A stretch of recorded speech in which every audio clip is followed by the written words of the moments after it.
Hello दोस्तों, आपके अपने यूट्यूब चैनल सहज मैथ से स्टडी में आप सभी का स्वागत है।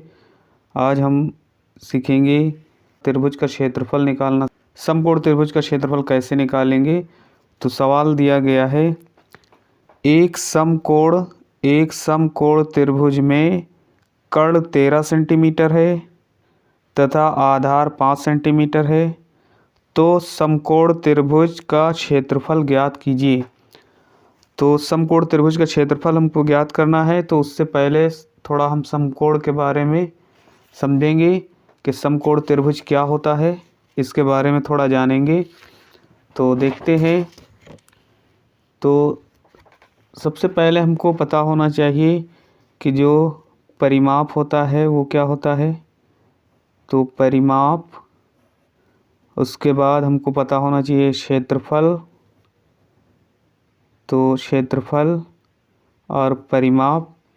तो परिमाप अगर निकालना होगा तो जो भी त्रिभुज दिया गया होगा उसमें, जो त्रिभुज दिया गया है उसमें हमको क्या करना होगा। जैसे अभी हम मान लेते हैं ये 3 है, ये 4 है, ये 5 है। तो परिमाप के लिए a प्लस बी प्लस सी तीनों भुजाएं जोड़ ली जाती हैं। तो 3 और 4, जहाँ a पहली भुजा, b दूसरी भुजा, c तीसरी भुजा, तो सभी को जोड़ लिया जाएगा। 3 4 7 5 12, तो 12 इसकी परिमाप हो जाएगी। ऐसे ही क्षेत्रफल में क्या होता है, इस पूरे क्षेत्र की बात होती है। तो इसका फार्मूला होता है 1/2 और आधार 1/2 आधार गुणे ये जो ऊंचाई होती है, इसको ऊंचाई भी कहा जाता है। और यहाँ इसके लिए क्या है, ये लंब है, तो यहाँ लंब भी लिख सकते हैं और ऊंचाई भी हम लिख सकते हैं, दोनों एक ही चीज़ है।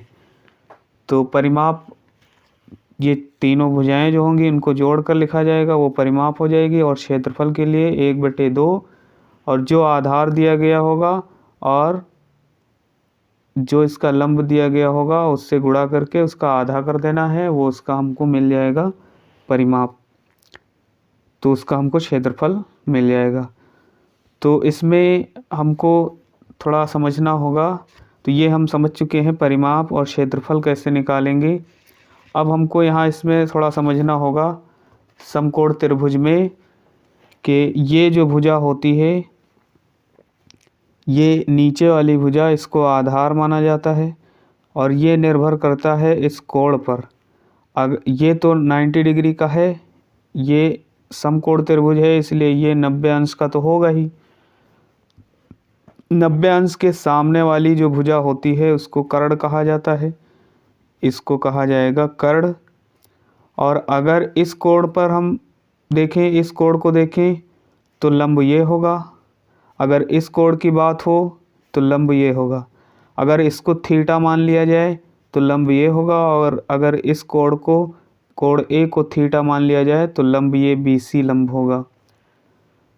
तो हम यहाँ पर इस कोण को लेकर चलते हैं, तो ये अगर थीटा मान लिया जाए तो यहाँ पर ये जो कोण होगा ये 90 डिग्री और इसके सामने वाली भुजा कर्ण होगी और नीचे वाला ये भाग हो जाएगा आधार और ये वाली जो भुजा होगी इसको कहा जाएगा लंब। तो इस प्रकार से आधार, कर्ण, लंब, और लंब यहाँ पे जो ये दी गई है इसको हम ऊंचाई भी मान सकते हैं। ये इसकी ऊंचाई भी है, इस त्रिभुज की ये ऊंचाई भी है और यहाँ पर ये लंब भी है। तो यहाँ पर कर्ण जो होती है सबसे बड़ी भुजा होती है। तो इसमें हमको बताना क्या है, इसमें हमको बताना है इसका क्षेत्रफल। और क्षेत्रफल में यहाँ पर AC कर्ण है और कर्ण हमको पता है 13 सेंटीमीटर, तो यहाँ हम ये लिख लेंगे 13 सेंटीमीटर। उसके बाद आधार दिया है 5, तो यहाँ हम लिख लेंगे 5 सेंटीमीटर। उसके बाद इधर लंब, ये हमको पता ही नहीं है, तो सबसे पहले तो हमको ये निकालना होगा, क्योंकि इस फार्मूले में इसको रखना होता है क्षेत्रफल निकालने के लिए। तो जब ये नहीं पता होगा तो हम क्षेत्रफल नहीं निकाल सकते हैं, इसलिए हमको सबसे पहले ये लंब ज्ञात करना होगा। तो लंब कैसे निकालेंगे, ये एक पाइथागोरस प्रमेय होती है जिसके आधार पर हम इसको लगा सकते हैं। पाइथागोरस प्रमेय क्या है, तो पाइथागोरस प्रमेय है पाइथागोरस प्रमेय है कर्ण स्क्वायर बराबर होता है लंब स्क्वायर प्लस आधार स्क्वायर। ये होता है पाइथागोरस प्रमेय। ये एक प्रमेय है जिसको पाइथागोरस प्रमेय कहा जाता है और ये पाइथागोरियन एक विद्वान थे, उन्होंने बताया था। तो ये इसके अनुसार अगर हम लगाएं तो यहाँ पर हमको ये लंब मिल जाएगी। तो कर्ण हमको पता है 13 है, तो जहाँ पे कर्ण दिया गया है वहाँ पर हम 13 लिख सकते हैं। तो यहाँ अगर हम 13 लिखेंगे तो ये 13 स्क्वायर हो जाएगा बराबर यहाँ पर है लंब, तो लंब हमको पता नहीं है तो लंब ही लिख लेंगे। तो यहाँ लिख लिया लंब स्क्वायर प्लस आधार हमको पता है 5 है, तो यहाँ लिख लेंगे 5 स्क्वायर। उसके बाद हमको यहाँ पर लिखना होगा 13 का 13 से गुणा होगा, तो 13 तिया 39 के 9 हासिल आए 3, 13 एकम 13 और 13 और 3 हो जाएगा 16, तो 169 हमको यहाँ ये मिल गया। और लंब स्क्वायर इधर लिख लेंगे, तो ये लंब स्क्वायर लिख लिया और 5 का 5 से गुणा होगा, स्क्वायर लगा है तो 25 हो जाएगा। यहाँ पर 25 प्लस का है, ये इधर जाएगा तो माइनस हो जाएगा, तो इधर हमको लंब स्क्वायर मिलेगा। तो लंब स्क्वायर बराबर हमको मिल जाएगा 169 माइनस ये 25 लिख लेंगे।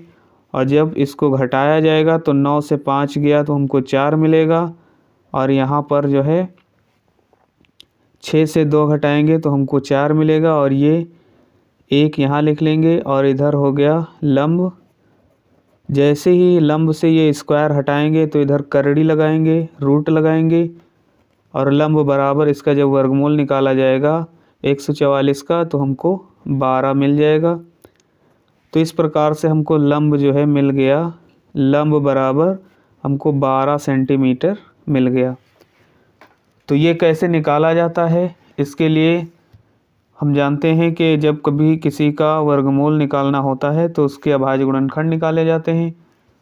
तो अगर अभाज्य गुणनखंड निकाले जाएं तो यहाँ हम निकाल सकते हैं, जैसे 12 यहाँ दिया है 144 यहाँ पे लिख लेंगे, और ये 2 सते 14 2 दूनी 4 और 2 तिया 6 2 छंग 12 और 2 एकम 2 2 अठे 16, उसके बाद 2 9 18 और उसके बाद 3 त्रिक्का 9 हो जाएगा। और जब 3 त्रिक्का 9 मिलेगा और फिर ये 3 एकम 3, तो इस प्रकार से हमको यहाँ मिल गया 2 गुणे 2 गुणे, क्योंकि यहाँ पर जोड़े से 1 बाहर किया जाता है, 2 बाहर किया, और इधर 2 बाहर किया, और इधर 3 का बन रहा है तो 3 बाहर किया। तो यहाँ पर हमको मिल जाएगा 2 गुणे 2 गुणे 3, इस प्रकार से हमको यहाँ मिल जाएगा 2 दूनी 4 तिया 12। तो ये 12 हमको मिल गया यहाँ पर वर्गमूल, इसलिए यहाँ पर हमने सीधे लिख लिया था 12। अब हमको क्या करना है, यहाँ पर ये मिल गया है। अब फार्मूला होता है क्षेत्रफल, क्योंकि हमको क्षेत्रफल निकालना है। तो क्षेत्रफल का फार्मूला क्या होता है, तो त्रिभुज का क्षेत्रफल बराबर होता है 1/2 आधार, क्षेत्रफल बराबर 1/2 आधार गुणे ऊंचाई। तो 1/2 आधार गुणे ऊंचाई, इस फार्मूले में जब हम रखेंगे तो ऊंचाई अभी हमने बताया कि लंब और ऊंचाई एक ही चीज़ है। तो यहाँ 1/2 और गुणे आधार है 5, तो हम लिख लेंगे 5, और ऊंचाई मतलब ये लंब हमने निकाल लिया है 12, तो यहाँ पर हम रख लेंगे 12। और जब इसको काटेंगे 2 एकम 2 2 छंग 12 और 5 का 6 से गुणा होगा तो 5 का 30 हमको मिल गया। इसका क्षेत्रफल 30 सेंटीमीटर स्क्वायर। ये स्क्वायर लगा लेंगे यहाँ पर, क्षेत्रफल हमेशा स्क्वायर में लिखा जाता है, तो ये हो जाएगा इसका आंसर। अब ये क्षेत्रफल हमेशा स्क्वायर में क्यों लिखा जाता है, क्योंकि हम जानते हैं कि 5 ये भी सेंटीमीटर है और जो 12 निकल के आया है ये भी सेंटीमीटर है। तो यहाँ पर ये 5 और यहाँ जो 6 आया है तो दोनों के साथ में सेंटीमीटर है, तो सेंटीमीटर गुणे सेंटीमीटर और सेंटीमीटर का जब गुणा होगा तो हमको सेंटीमीटर स्क्वायर मिल जाएगा। क्योंकि गुणा में घातें जुड़ जाती हैं।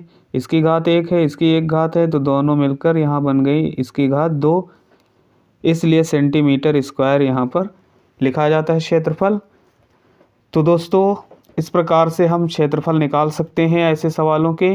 तो वीडियो अच्छा लगा हो तो वीडियो को लाइक करिए, ज़्यादा से ज़्यादा शेयर करिए, और चैनल पर नए हैं तो चैनल को सब्सक्राइब करें। मिलते हैं और किसी अगले सवाल के साथ अगली वीडियो में। तब तक के लिए बाय बाय।